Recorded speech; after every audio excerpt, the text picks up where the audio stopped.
tarifária. Zero. E não vai ter. Eles querem deixar isso porque porque o Lula quer jogar na conta do Bolsonaro a questão tarifária. E nós vamos ter que pagar 50% de tarifa num monte de produto importado. E outra, o que eu acho que pode salvar é alguns segmentos, como suco de laranja e café, porque vai ficar muito caro para o americano no café da manhã. E não tem como substituir a laranja. O Brasil, hoje, exporta 50% da laranja para o americano tomar o suco de laranja dele no café da manhã. Quer dizer assim, não tem como substituir. Se tiver uma tarifa de 50%, vai aumentar lá na gôndola 20%, 25%, ou vai quebrar um monte de empresa grande.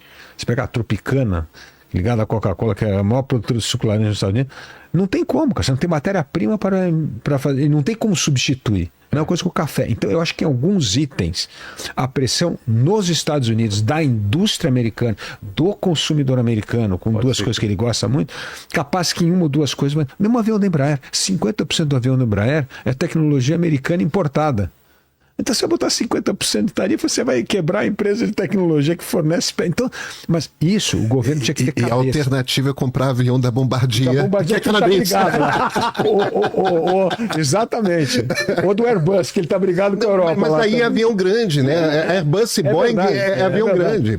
Então, assim, ele vai ter que comprar da Bombardier. Então, assim, e quem estava tentando fazer esse meio de campo racional era o vice-presidente, o Geraldo Alckmin. Mas, pô, você tinha que conversar com a turma do setor e ir lá, mas não tem conversa. Eles mandaram um too late, né? Então, tarde demais. Então isso vai afetar. Hoje o Goldman Sachs soltou uma matéria que deve afetar o PIB brasileiro em 0,4% de queda. Então, quer dizer, cai a economia também. Só o agro vai deixar de exportar 5,8 bilhões de reais. Então, assim, a relação vai ficar conturbada. E o pior, isso pode ser péssimo para o Brasil, porque é jogar o Brasil nos colos da China. Vai fazer o quê? Sem muito o nosso segundo maior... É. E a China está louca para que isso aconteça, né? Então a dependência do Brasil da China vai crescer muito. E isso não é bom para o país. Pedro. O Felipe estava falando aqui, eu só pensando, cara, como o Trump é um imbecil. Putz, tá destruindo os Estados Unidos. Tá.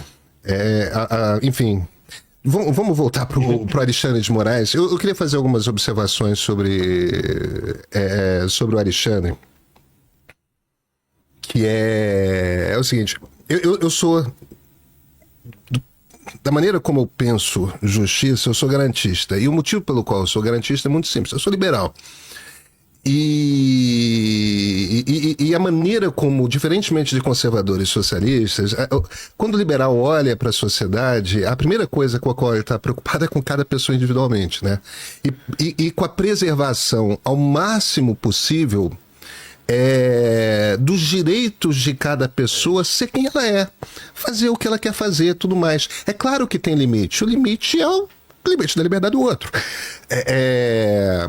Seja coletivamente, né, da sociedade ou individualmente. Então, o liberal tende a olhar para a justiça querendo ser garantista. A gente tende a levar a coisa o réu só pode ser considerado culpado de fato quando o último recurso foi embora.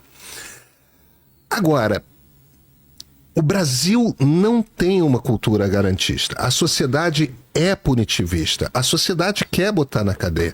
Uma das frases mais comuns que a gente ouve desde cedo, criança, é: pô, mas isso aí tinha que ser crime.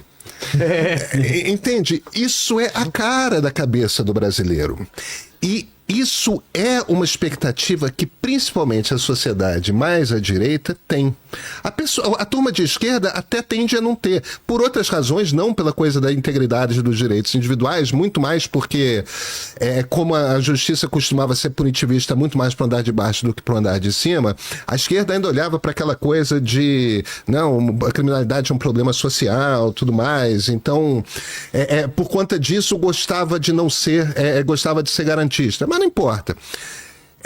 Boa parte da sociedade brasileira é conservadora e tende a ser punitivista. Quem é Alexandre de Moraes? O Alexandre é um cara que começa a carreira dele como procurador do estado aqui de São Paulo. O que é um procurador? O procurador é aquele cara cujo trabalho é botar gente na cadeia. O trabalho dele é esse. Enquanto o trabalho do criminalista é impedir que as pessoas sejam, do advogado criminalista, é impedir que as pessoas sejam presas, o que o procurador quer é botar diretor de qualquer coisa pública na cadeia, diretor de empresa na cadeia. Esse é o trabalho, entendeu? Porque ele tem um trabalho que é ali, que é o de representar os direitos da sociedade, ver onde tem problema. Eles têm muita liberdade dada pela Constituição de 1988 de ação, e o Alexandre surge justamente naquela primeira geração de procuradores que eram extremamente ativistas, porque fazia parte mesmo de, depois da gente sair de um regime que era um regime extremamente restritivo às liberdades e que era uma ditadura, portanto era aquele olhar de cima para baixo que se impunha sobre a sociedade, restringia direitos individuais a toda hora, tudo mais. A ideia daquele Ministério Público mais ativista, mais presente, era uma coisa, não, agora a sociedade vai ter